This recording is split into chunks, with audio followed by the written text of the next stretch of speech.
Sarah Chin sat quietly in seat 14C, just another passenger sipping water and avoiding small talk. Nobody knew the woman in the Navy blazer was Major Sarah Phoenix Chin, a decorated F-16 pilot with 150 combat missions.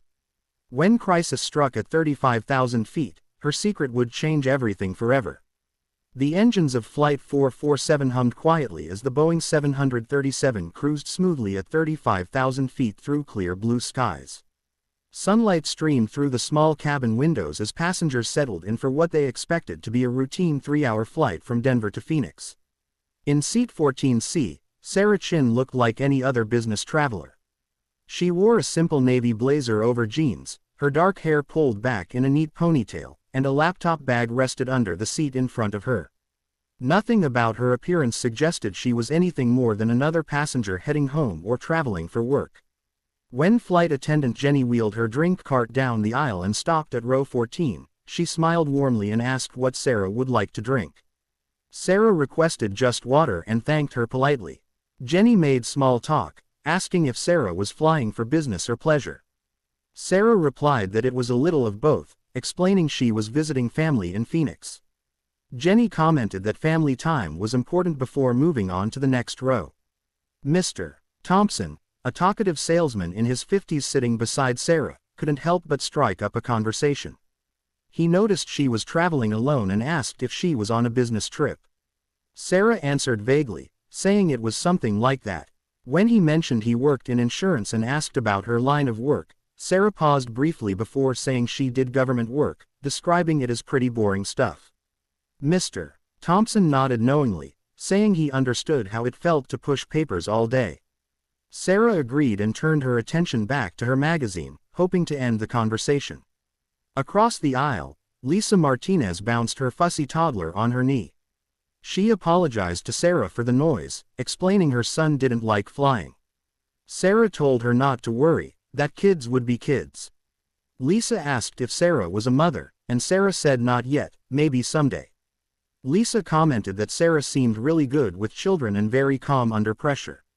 Sarah smiled but didn't respond, though if Lisa only knew how much real pressure Sarah had faced in her life. The truth was that Sarah Chin wasn't just any government worker. She was Major Sarah Phoenix Chin, one of the most decorated F-16 fighter pilots in the United States Air Force. She had flown over 150 combat missions across 3 different war zones.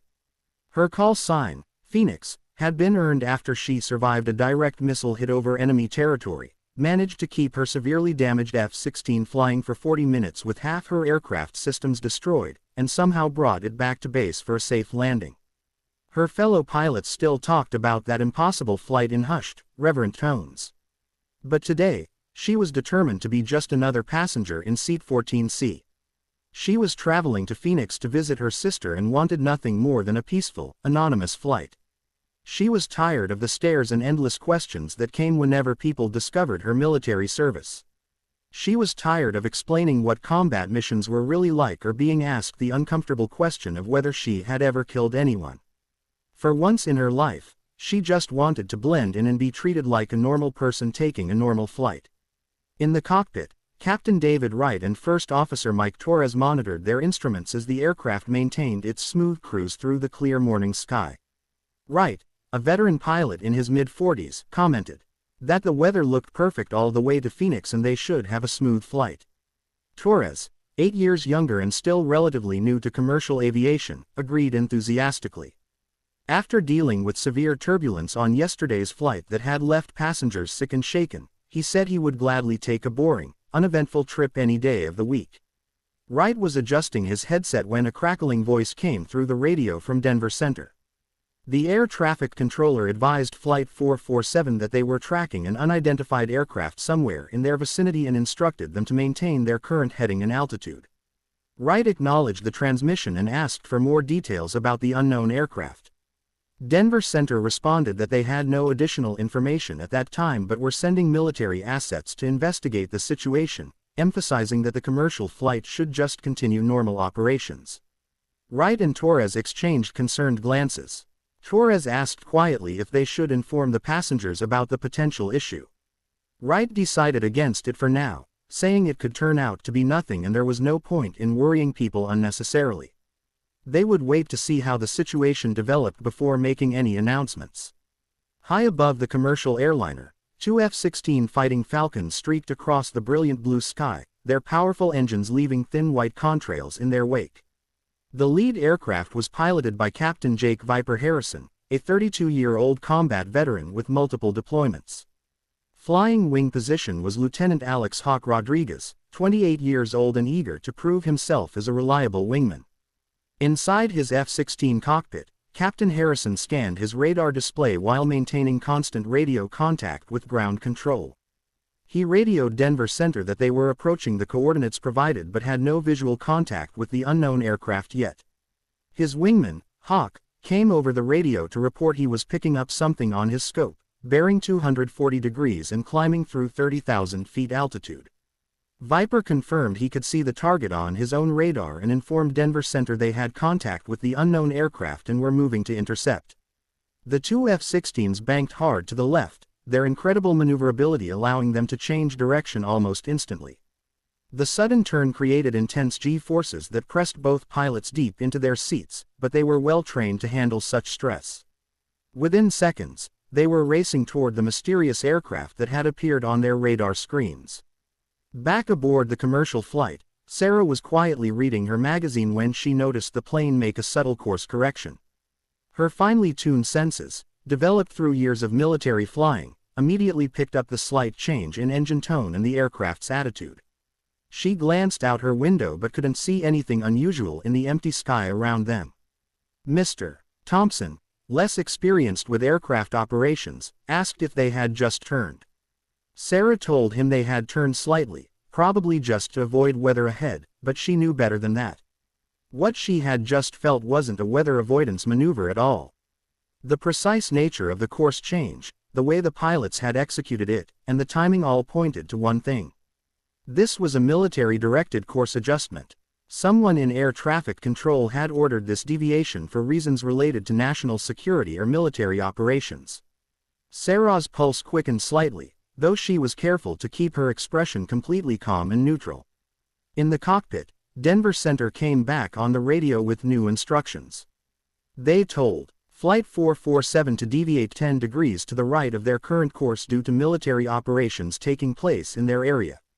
Captain Wright acknowledged the instruction and began turning the aircraft to the new heading while First Officer Torres monitored all the radio frequencies for additional information.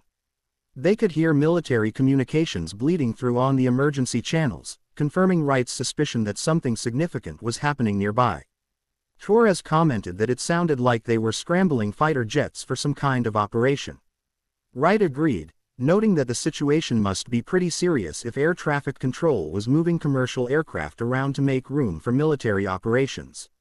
Both pilots had enough experience to know that such measures weren't taken lightly. The unknown aircraft finally came into clear view as the F-16s closed the distance. It was a small single-engine Cessna, but something was clearly wrong with it. The aircraft wasn't responding to any radio calls, its transponder had been turned off, and its flight path seemed erratic and uncontrolled. Viper and Hawk moved into position on either side of the small plane to get a better look at what was happening. Captain Harrison flew his F-16 close enough to the Cessna to peer into its cockpit. What he saw immediately explained the aircraft's strange behavior. He radioed Denver Center to report that they had visual contact with the unknown aircraft, identifying it as a single-engine Cessna with no visible tail number. More importantly, the aircraft was not responding to calls on the guard emergency frequency, and the pilot appeared to be slumped over the controls, apparently unconscious or incapacitated. Denver Center asked if Viper could determine the pilot's condition more precisely. After flying even closer to the small plane and getting a better look, Viper confirmed that this appeared to be a medical emergency. The pilot was definitely unconscious, and the unmanned aircraft was now flying on autopilot or simply drifting on its last course setting. They needed to guide the Cessna away from civilian air traffic immediately before it caused a collision or crashed into populated areas below. Denver Center acknowledged the report and informed Viper that there was a commercial airliner in the vicinity, Flight 447, a Boeing 737 that would need to be escorted to safety while the F-16s dealt with the runaway Cessna. Viper understood the situation and directed his wingman Hawk to take escort position with the commercial aircraft while he remained with the small plane to monitor its movement and prevent it from becoming a threat to anyone on the ground. Through her window, Sarah's trained eyes spotted a dark speck in the distance that was rapidly growing larger as it approached their aircraft. She immediately identified it as an F-16 fighter jet based on its distinctive silhouette and flight characteristics. She watched with professional interest as the military pilot approached the commercial airliner and smoothly took up a protective escort position off their left wing, maintaining perfect formation despite the significant speed difference between the two aircraft types. Other passengers began noticing the fighter jet's presence, and panic started to spread through the cabin. One passenger pointed out the window and asked loudly if that was really a fighter jet flying next to them. Others craned their necks to get a better look, and worried murmurs filled the cabin as people tried to understand what was happening. The atmosphere quickly shifted from relaxed to tense as passengers realized this wasn't a normal situation. Flight attendant Jenny came over the intercom to address the growing concern among the passengers. She asked everyone to remain calm and explained that they were experiencing what she called a minor air traffic situation. The military aircraft visible outside their windows was simply providing an escort as a safety precaution, nothing more. She tried to sound reassuring, but her voice betrayed some nervousness about the unusual circumstances. Mr. Thompson turned to Sarah with obvious worry written across his face. He said this didn't look minor to him at all and asked if she had ever seen anything like this before. Sarah stared at the F-16 maintaining perfect formation with their aircraft, noting details that most passengers would never notice: the weapon's configuration, the pilot's skill level evident in his smooth flying, and the professional way he was executing the escort mission. She lied smoothly, telling Mr. Thompson she had never seen anything like it either, though the truth was she had been on both sides of this exact situation many times during her military career. In the cockpit, Denver Center contacted Flight 447 to officially inform them they now had military escort for their protection. The controller emphasized that they should continue on their current heading and not be alarmed by the presence of the fighter aircraft accompanying them. Captain Wright acknowledged the transmission and asked if Denver Center could provide any additional details about the situation they were dealing with. The air traffic controller explained briefly that there was an unresponsive aircraft in their area and the escort was purely precautionary to ensure the safety of all civilian traffic. Wright noticed that his radio was picking up military communications on adjacent frequencies. He adjusted his headset to listen more carefully to what the fighter pilots were saying, hoping to get a better understanding of what was really happening out there. The situation with the unconscious pilot in the Cessna was becoming more critical by the minute. The small aircraft had entered a shallow dive and was heading directly toward the outskirts of Phoenix, where thousands of people lived and worked. Viper flew alongside the runaway plane, frantically trying different radio frequencies in an attempt to wake up the incapacitated pilot before the situation became truly catastrophic. Captain Harrison transmitted on multiple emergency frequencies, identifying himself as a U.S. Air Force fighter pilot flying on the Cessna's right wing. He asked the unknown pilot to rock his wings if he could hear the transmission, but there was no response. The small plane continued its steady descent, now passing through 28,000 feet and showing no signs of changing course or altitude. Viper contacted Denver Center with increasing urgency, reporting that the aircraft was descending through 28,000 feet and heading directly toward populated areas of Phoenix. He requested immediate guidance on rules of engagement, essentially asking for permission to take more drastic action to prevent the runaway plane from crashing into buildings or neighborhoods where it could kill innocent people on the ground. Denver Center cleared Viper to use any means necessary to prevent the aircraft from reaching populated areas. But before taking such extreme measures, they wanted to try something else first. When Viper asked what they had in mind, the controller revealed they had information indicating there was a qualified pilot aboard Flight 447. They planned to patch this pilot through to Viper on the emergency frequency to see if she could provide assistance with the crisis. Viper was surprised to hear the controller refer to the pilot as her and asked for confirmation that they were talking about a female pilot. Denver Center confirmed this was correct and asked him to stand by while they made the connection. Viper couldn't hide his curiosity about who this mysterious female pilot might be and what qualification she could possibly have that would be useful in this situation. On the commercial aircraft, Jenny approached Sarah's seat with a concerned expression on her face. She told Sarah she needed to come to the front of the plane because the pilots wanted to speak with her. Sarah was confused and asked why they would need to talk to her specifically. Jenny explained that air traffic control had requested Sarah by name, though she didn't know why. Mr. Thompson demanded to know what was going on and why the flight crew needed to speak with Sarah in particular. Jenny admitted she didn't have those details but emphasized that Sarah needed to come with her immediately. Sarah unbuckled her seat belt and followed Jenny toward the cockpit, acutely aware that every passenger in the cabin was staring at her and wondering why she was being singled out during this crisis. When Sarah entered the cockpit, Captain Wright turned to greet her with a mixture of confusion and curiosity. He introduced himself and asked directly if she was a pilot. Sarah hesitated before confirming that she was, then asked how air traffic control could possibly know about her background. Wright admitted he had no idea how they had obtained that information, but Denver Center wanted her to communicate directly with the military pilots who were dealing with the emergency situation. Wright handed Sarah a headset and she accepted it reluctantly, knowing that once she got involved in this situation, her carefully maintained anonymity would be destroyed forever. She put on the headset and identified herself simply as the passenger from Flight 447, hoping to avoid revealing too much about her background. Denver Center immediately asked her to identify herself to the fighter pilot using her military call sign. Sarah realized she was at a crossroads. Once she revealed her call sign, every military pilot in the area would know exactly who she was and her quiet, anonymous flight would be over. But if there were lives at stake, she couldn't remain silent. After a long pause, she sighed and spoke into the microphone.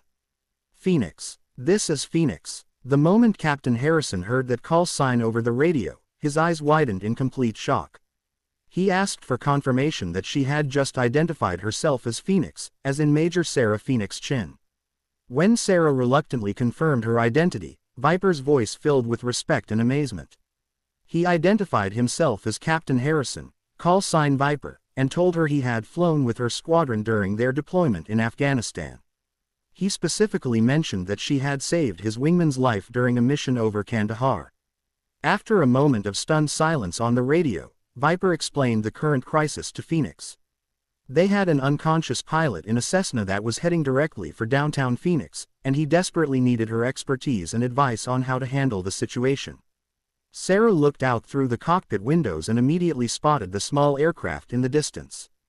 Her years of training and combat experience kicked in instantly as she assessed the tactical situation. Sarah keyed her microphone and spoke with the calm, professional tone that had earned her respect throughout the Air Force.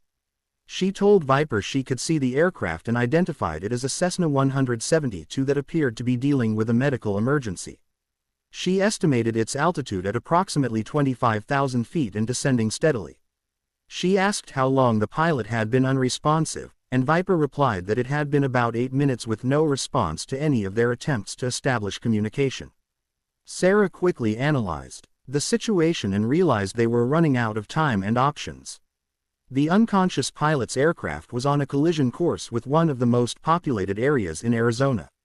She asked Viper about the Cessna's fuel situation and whether they had any information about the pilot's medical condition. When he reported that they had no additional details, Sarah began formulating a plan that would require precise coordination between the F-16 pilots and exceptional flying skills. She explained to Viper that they needed to force the Cessna to change course without causing it to crash or break apart in flight. This would require the F-16 to use its wake turbulence to gently push the smaller aircraft away from populated areas toward open desert where it could crash safely without killing innocent people. The maneuver was incredibly dangerous and had never been attempted in a real emergency situation, but it was their only option short of shooting down the aircraft. As Sarah outlined the complex procedure over the radio, everyone in the cockpit of Flight 447 listened in amazement. Captain Wright and First Officer Torres exchanged glances, realizing they had a genuine military hero sitting in their cockpit. The woman they had assumed was just another passenger was calmly directing a life-or-death operation involving fighter jets and a runaway aircraft. Viper acknowledged Phoenix's plan and began maneuvering his F-16 into position relative to the Cessna.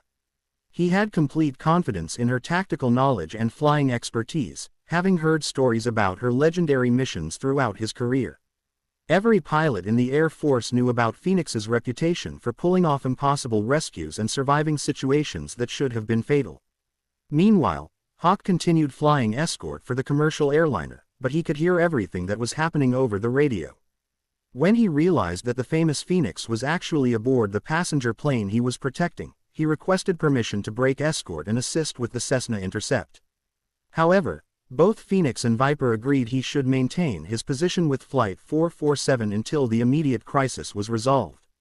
The passengers on the commercial flight had no idea that the quiet woman from Seat 14C was now directing a complex military operation from their cockpit.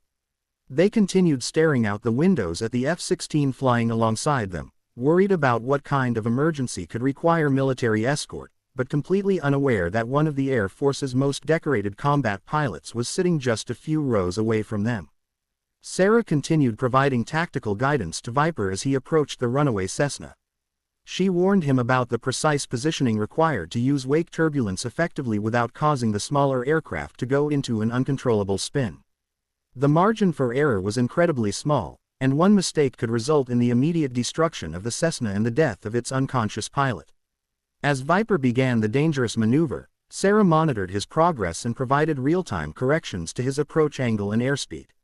Her calm, authoritative voice guided him through each step of the unprecedented rescue attempt. The F-16 pilot followed her instructions precisely, trusting completely in her expertise and experience, even though they had never worked together before in this type of situation.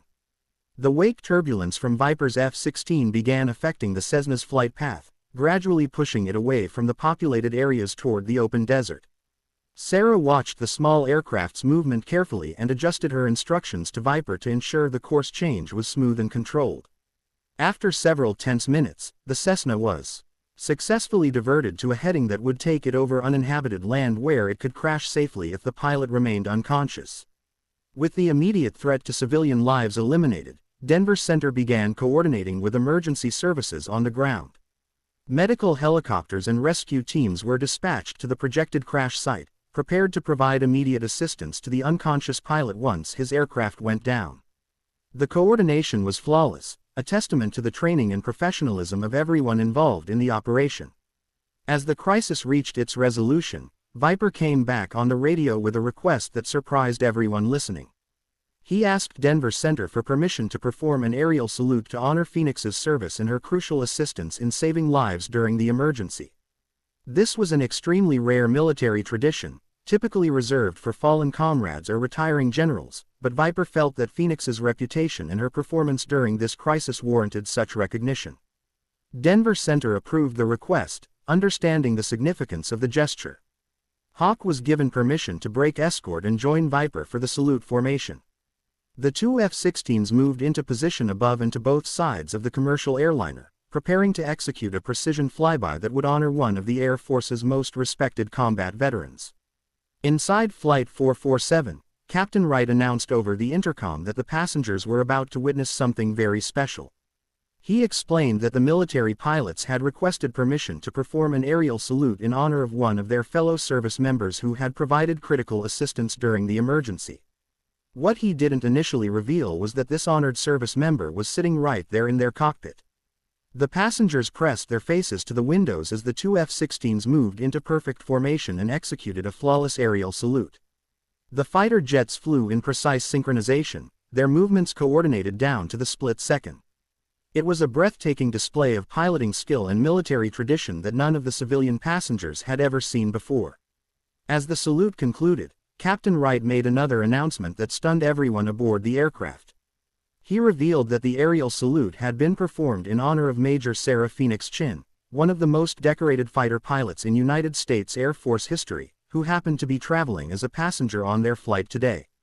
The woman in Seat 14C, who had seemed like any other business traveler, was actually a genuine war hero who had just helped save countless lives on the ground. The transformation in the cabin was immediate and dramatic. Passengers who had been making small talk with Sarah about mundane topics suddenly realized they had been sitting next to someone who had risked her life defending their country in aerial combat missions around the world. The quiet, unassuming woman they had barely noticed was actually a living legend among military aviators. Mr. Thompson, who had been complaining about his boring insurance job, looked at Sarah with new understanding and deep respect. Lisa Martinez, who had apologized for her noisy child, realized that this woman had probably faced challenges and pressures that made a fussy toddler seem like nothing at all. Flight attendant Jenny, who had served Sarah water and made casual conversation, now understood she had been speaking with someone who had served her country with extraordinary distinction and bravery. As Sarah returned to her seat, the entire cabin watched her with a mixture of awe, respect, and curiosity. Some passengers wanted to shake her hand or thank her for her service. Others simply stared, trying to reconcile the ordinary-looking woman they had ignored with the extraordinary military hero she actually was. A few people asked for autographs or wanted to take pictures with her, though Sarah politely declined most of these requests. The remainder of the flight passed in a completely different atmosphere than the first half had. Passengers spoke in hushed, reverent tones about the aerial salute they had witnessed and the presence of a genuine war hero among them. Sarah tried to return to her magazine but found it impossible to regain the anonymity she had enjoyed earlier in the flight. Her cover was blown, and there was no going back to being just another passenger in seat 14C. When Flight 447 finally landed in Phoenix, word of the incident had already spread through social media and news networks. Cameras and reporters were waiting at the gate, hoping to interview the legendary pilot who had helped resolve the mid-air crisis. Airport security had to escort Sarah through the terminal to protect her from the growing crowd of people who wanted to meet her or simply catch a glimpse of the famous Phoenix. As Sarah walked through the airport, she reflected on the irony of the situation. She had boarded the flight hoping for a quiet, anonymous trip to visit her sister. Instead, she had ended up directing a complex rescue operation from 35,000 feet and receiving an unprecedented aerial salute from her fellow fighter pilots. Her attempt to blend in as an ordinary passenger had been completely destroyed, but she had to admit there was something satisfying about using her skills to help save lives once again. The incident became national news within hours, with video of the aerial salute being broadcast on television stations across the country. Military aviation experts praised the innovative rescue technique that had been employed to divert the runaway Cessna, and Sarah found herself reluctantly thrust back into the spotlight she had been trying to avoid. In the days that followed, she received commendations from Air Force leadership and requests for interviews from news organizations around the world. The woman who had wanted nothing more than to be a normal passenger on a normal flight had become the center of a story that captured the public imagination and reminded everyone of the dedication and skill of the men and women who serve in the military. But perhaps most importantly, the unconscious pilot of the Cessna survived his emergency landing in the desert and made a full recovery after receiving prompt medical attention. Sarah's quick thinking and expertise had not only prevented a potential catastrophe in downtown Phoenix, but had also saved the life of a fellow aviator who had found himself in an impossible situation through no fault of his own. The story of the passenger in seat 14C became a legend in military aviation circles, retold in pilot lounges and training facilities as an example of how skills learned in combat could be applied to save lives in unexpected circumstances. For Sarah Chin, it was just another day of service to her country, even though she had been trying to take a day off from being Major Phoenix Chin and just be a regular person taking a regular flight to visit her sister.